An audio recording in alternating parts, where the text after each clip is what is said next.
So we are in the last section of chapter 1, and I'm starting it at 1.8a. It's not a real long section, but you know the way I am with talking, trying to make sure I make everything as simple as possible, and sometimes that just takes an awful lot of words. So anyway, this is called unit analysis, and basically that's a technical term to saying sometimes you're giving a measurement. So for example, maybe you're given a length of something in meters and you want to change it to feet because you know how long feet are, but meters is kind of confusing. Or if at the beginning of this lesson it shows the jet, the spy plane that could fly at an altitude of 65,000 feet. Well, that doesn't really help me.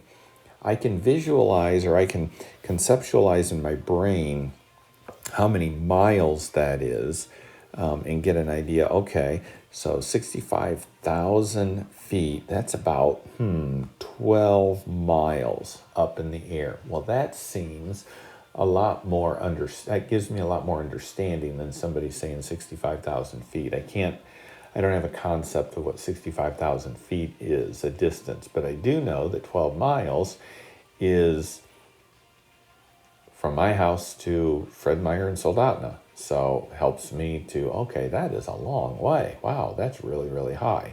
Okay, so that's what we're doing. We are trying to do some conversions from one unit of measure, such as feet, to miles, or maybe miles to feet, or feet to inches, or, making those conversions from one unit, a unit being the ending, when it comes to length and volume and all that kind of stuff that we're going to be doing. So we're trying to change things from one unit of measure to another. So there's one of the main things that you use when you're doing conversions is called a conversion factor. And a conversion factor is a comparison of one unit of measure to another. So like when we're talking feet to miles, the conversion factor is 1 mile over 5,280 feet. Remember learning this back when you were in elementary or junior high, how many feet are in a mile? Well, this is why, because you're going to end up using it. And if you don't remember those units of measure and their comparison between the two, you're going to have to look it up on Google in order to find it. So in 1 mile, there are 5,280 feet. In 5,280 feet, there is 1 mile.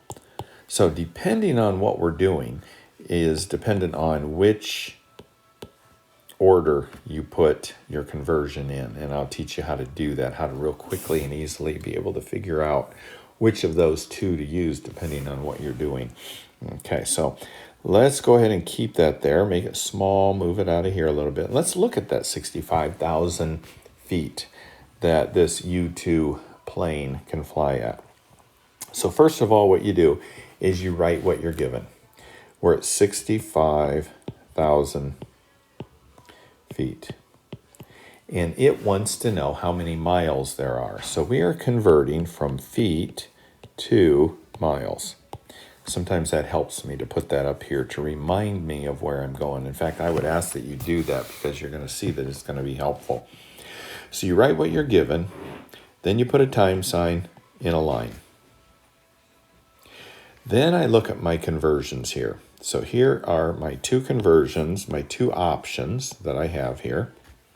And the way this works is this is 65,000 over 1, right? You can make it into a fraction. The foot is in the numerator. Therefore, in the conversion, when you're putting numbers over here, the foot will have to be in the opposite place, in the denominator. So if the foot's in the numerator, the foot in the next step is in the denominator. Always, always, always works that way. So obviously I'm going to use this one here because this has the feet in the denominator and I have 1 mile. So you are going to, as time goes, this will be expanding further and further. You'll have a times a line, okay, down the road. When do you stop?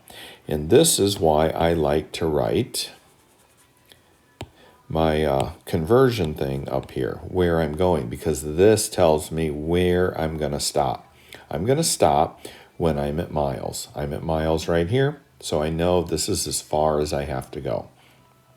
And the other thing that's necessary, if I start out with feet here, when I end, I have to have the conversion that I'm going to miles also on the top. These two, feet to miles, both need to be on the top, or both need to be on the bottom, depending on what I'm doing. And we'll get into some with them on the bottom. But right now, if you can stick with me with this, we're good. So now I'm done. So now I'm going to put an equal sign. I'm going to multiply numerators. And I'm going to multiply denominators. 5,280 times 1. And then I'm going to divide. And I'm going to divide 65,000 and divide 5,280 into 65,000. And I get 12.3. 12.3 what? Miles. That's what I was looking for. So that's a very quick and easy way to do conversions like that. But the book very quickly gets you into some that are a little bit tricky. So let's do example 1, which is the beginning of trickiness. So we've got this Ferris wheel in London, and it goes around and around, and it has cool little seats in here. I'm not a very good artist, so just pretend that that's a Ferris wheel. And it travels at 52.8 feet per minute. That means that it goes around every minute. You go from here to someplace, and when you get here, and let's say this is 52.8, the time period that it took to go there is 1 minute. So it's a pretty slow Ferris wheel unless it's really, really huge. And what they're interested in, see, that doesn't tell me much. But if they told it to me, this is how many miles per hour it goes, then that helps me to know whether it's going really, really fast or really slow. Because in my head, I can conceptualize miles per hour a lot better than feet per minute. So this is what they're asking us to do. Let me get rid of my stuff here. They're asking us to convert 52.8 miles per hour to, feet per minute. Gonna confuse you more. Feet per minute to miles per hour. So we're doing two things here. We're converting feet to miles and minutes to hours. So we've got a couple different conversions here that we're doing. So anyway, let's look. Now that we have that, we know what we're looking for. Let's make some changes here. So we're going feet per minute to miles per hour. So when we get from feet to minute, which is what we have here to start, when we get to miles per hour in our conversions, when I get to miles per hour, I know I'm done. So that's what I'm looking for, miles per hour. Okay, so when you're given 2 units, like feet per minute, like we have here, we're going to write those a little bit different. Over 1 minute. So this will always be the number 1, and it will always be this unit here, the second unit we'll put underneath. So we've got our numerator, and we've got our minute. So this little symbol here means per. This division sign here is also per. So it's just a different way of writing it. So you just put it into a fraction. So if you remember on the last one, we put a times and a line. So what goes on this, on above and below this line? Well, one of the things that you'll notice about when you're trying to make 2 conversion changes, we're going to look at one unit at a time. So right now, we're not even going to worry about minutes. We're just going to change feet to miles. Then we'll go back and change miles or minutes to hours. So right now, we'll just ignore this. We'll just do the feet. So if you remember last time, whenever you've got a foot on top, it goes on bottom. So we are trying to change feet to miles. Do we know how many feet are in a mile? Yes, we do. There are 5,280 feet in 1 mile. All right, so notice I said on the last one, when we are converting, are we at miles yet? Yes, we are. Is it on the same level that feet is? Yes, it is. So that means we're done with the miles. Once we get what we're looking for, miles here, up here, we're done. Now we can look at the minutes. So again, I'm going to make a time sign and a line. What am I trying to convert to? I'm trying to go from minutes to hours. Do I know how many minutes are at an hour? Yes, I do. So I can write that on here. So now I have minutes down here. So just like before, if I have feet up here, I have feet down here. If I have minutes down here, I'm going to put the minutes on top. So what do I know about minutes and hours? I know that there's 60 minutes in 1 hour. So I write that. So at this point, I have minutes and hours. Minutes here, hours down here, they're on the same level. Is that what I'm looking for? Yes. So therefore, I have expanded this as far as I need to. I've got miles and I've got hours. So now when I multiply all of these across here, 52.8 times 1 times 60, I will have my miles.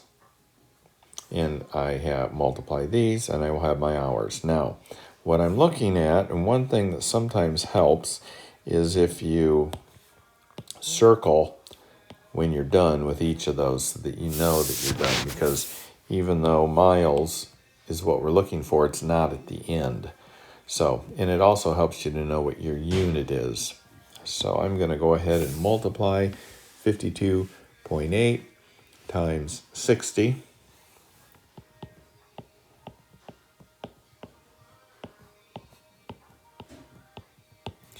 And then I'm going to multiply or divide that because I'm going to multiply all this, but it's just pretty much multiplying by 1. So I'm going to find out then when I multiply and divide, I'm going to get 0.6. And then my units are miles per hour. That helps me to know that that Ferris wheel is going stinking slow. It's not even going 1 mile an hour. It's going it's going way, way slower than even a normal walking speed of 3 miles per hour. It's not even going 1. So it is going really, really slow. All right, so let's look at example 2. And we'll just kind of keep plugging away as we go through some of these examples. The concept is the same for every one of these, so hopefully this is helping. All right, a ski resort in Vermont advertised their new high-speed chairlift as the world's fastest chairlift with a speed of 1,100 feet per second. They want to know, is that speed a correct speed or is it not correct? In fact, it says, show why the speed cannot be correct. Well, I don't know how fast feet per second is, but I know how fast miles per hour are. So I'm going to change this from feet per second to miles per hour just to see how fast this goes in my head. So again, I'm going to write 1,100 feet over 1 second times line. I'm going to do one of these at a time, so I'm going to do feet. So feet's up there, it has to be down here. Do I know a conversion that goes from feet to miles? Yes, I do. 5,280 in 1 mile. And one of the things that helps is once I get done with a conversion, if I cancel that and cancel that, I know I'm done with my feet. And therefore, what I have left is miles. And I don't cancel that. I just leave it there. Now I'm going to go and change my seconds to hours. So I'm going to draw a line. And seconds are on the bottom here, so I know I'm going to have seconds up here. Do I know how many seconds there are in an hour? No, I have no idea how many seconds there are in an hour. What do I know about seconds? I know that there's 60 seconds in 1 minute, but I don't know how many seconds there are in an hour. Okay, so I haven't gotten to hours yet, so I'm going to keep going. So again, I'm going to cross out seconds and seconds because I'm done with the seconds. Now I'm in minutes. Okay, so because I'm not in hours yet, I'm going to keep going. Do I know how many minutes there are in an hour? Yeah, there's 60 minutes in an hour. So this is on the bottom, so I'm going to put it on top. And I know that there's 60 minutes in 1 hour. Okay, I can do that. So I'm going to cross out my minutes there and my minutes there. What is not crossed out are my miles and my hours. And that tells me I'm done because that's what I'm looking for. So I multiply everything on top. Oops.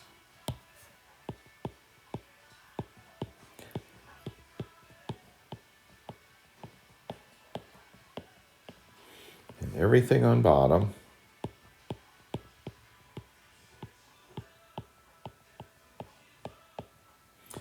And then I'm going to divide through.